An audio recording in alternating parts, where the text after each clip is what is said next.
পরিবর্তন। চট্টগ্রামের সব ম্যাচ নেওয়া হয়েছে সিলেটে। উপায় না দেখে এমন সিদ্ধান্ত নিয়েছে জানান, উইকেটের সংখ্যা বাড়িয়ে খেলার মান ভালো রাখা হবে। দুদিন বিরতি দিয়ে ঢাকা সিলেট ম্যাচ নিয়ে শুরু হয়ে খেলার মান ভালো রাখা হবে। দুদিন বিরতি দিয়ে ঢাকা সিলেট ম্যাচ নিয়ে শুরু করতে যাচ্ছে বিপিএল।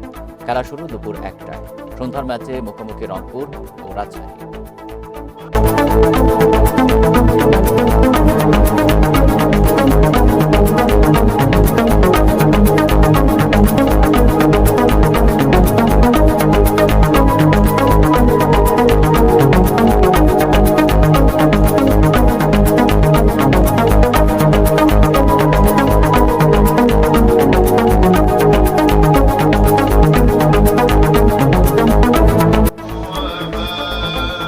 ঢাকার সাথে মিল রেখে সবাই দোয়া করলেন।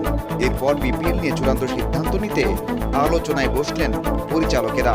এরপর জানানো হলো বিপিএল নিয়ে বড় সিদ্ধান্ত, চট্টগ্রামে হচ্ছে না এবারের আসর।